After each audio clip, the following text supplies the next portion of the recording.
Sonic's Green Hills Adventures Season 2 Chapter 13, Tamisra's Next Move. Sonic's Point of View. I was lost and thought about a certain special someone as me and the family were going back to the house. I mean, how would they all react when I said I was in love with her? But I knew I had to tell them if I wanted to get this virus removed for good. Finally, we arrived at the house and sat down in the living room. So do you think you can tell us who it is, Sonic? Shadow asked gently.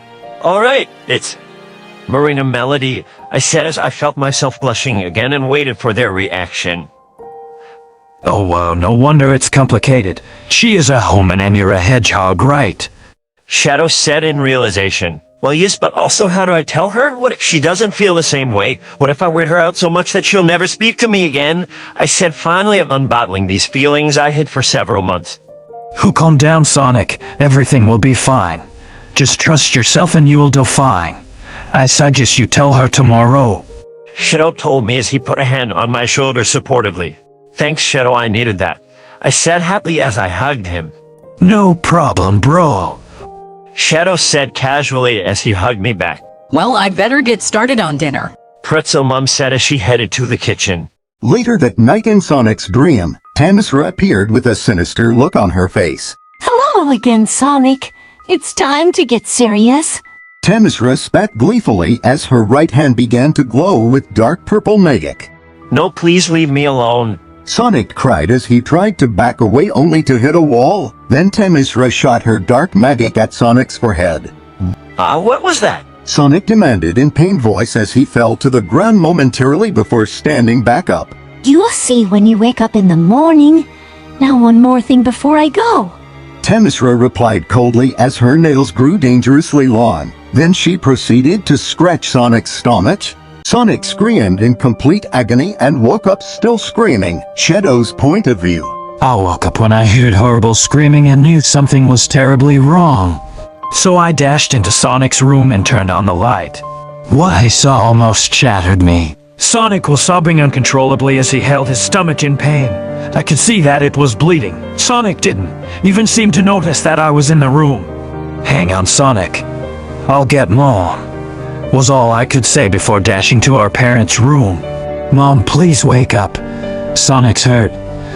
I cried as soon as I was on her side of the bed. She immediately woke up and dashed to get the first aid kit. Oh my gosh, my poor baby. Mom said in a panic as I followed her back to Sonic's room. When we re-entered the room, Sonic's eyes were wide open and looked absolutely mortified. It's okay, Sonic, here. Mommy's here. Mom explained as she and I walked carefully over to him. Can you let me see it, sweetie? Mom asked as we knelt down next to him. Sonic subtly nodded. Then with Mom's help, Sonic moved his hands away from his stomach to reveal 2 long scratch marks that were deep enough to draw blood. Oh my poor son. Mom said as she carefully picked him up and we went to the kitchen so we could tend to his wounds more properly. How did this happen, Sonic? Asked as Mom got to work on Sonic's wounds. For this was scaring me greatly. Then I gasped when I noticed a red crescent moon symbol on Sonic's forehead. Tamisra had me with her magic and then made her nails longer and sharper and scratched me, and that's when I woke up. It hurt so bad, Shadow. I'm so scared. Sonic replied as tears fell like waterfalls now. This was unbearable to me. Then it truly hit me. Sonic, do you realize what this means? I asked shakily. Yes, I'm in phase 2 of the possession virus. Sonic said seriously after calming his sobbing down. We'll have to tell him as soon as possible. I said supportively as Mom finished bandaging his wounds. Thanks, Pretzel Mom and Shadow. Sonic said as he let out a sigh of relief. Well, let's get you back to bed. Mom said as she helped Sonic down from the counter. Okay, but Shadow, can you stay in my room? I'm afraid to go back to sleep alone. Sonic asked nervously. Of course, Sonic. Let's go. I replied reassuringly and we went back to his room and fell asleep. Although I stayed up until he was asleep peacefully.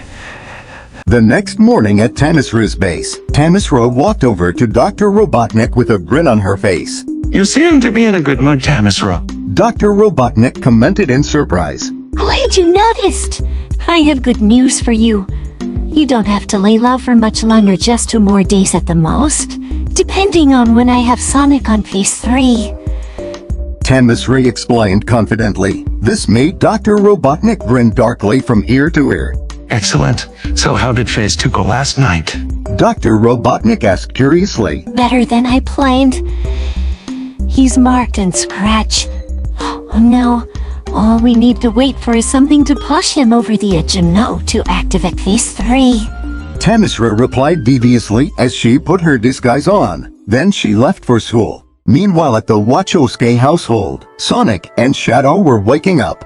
Morning, Sonic. How are you feeling? Shadow asked as he got up and stretched. A lot better, Shadow. Well, let's hope we find Zim and Marina soon so we can fix this. Sonic said as he got his shoes on. When Sonic and Shadow arrived at school, they found Zim immediately. Zim, we're so glad we found you. As you can see, we need to talk to you. Sonic said as they ran over to Zim. No, let me goss phase 2. Please tell me you figured out your feelings for your crush yet. Zim said seriously as he started having a panic attack. Well, calm down, Zim. And yes, I did. I just need to get over my nervousness.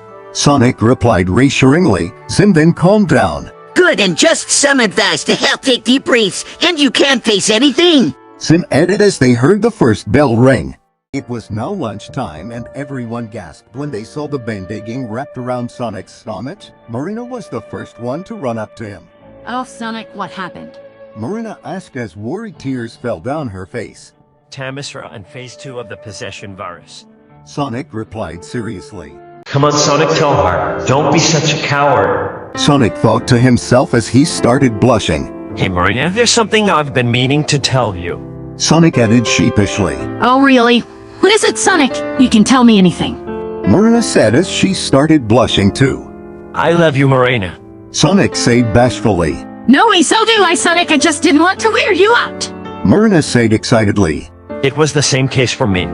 Sonic replied in surprised relief. Then they kissed passionately. When they broke apart, Sonic felt strange. Shadow, can you come with me for a moment? We'll be right back. Sonic said as he began to lead Shadow to the bathroom by his arm. Sure, Sonic. Shadow said with a confused look on his face. When they made it to the bathroom, Sonic looked himself over in the mirror.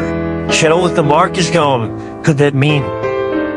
Sonic said in disbelief as he carefully removed the bandages and saw his scratches were gone. However, before they returned and Shadow immediately helped his brother put the bandages back on, and the red crescent moon symbol reappeared on his forehead.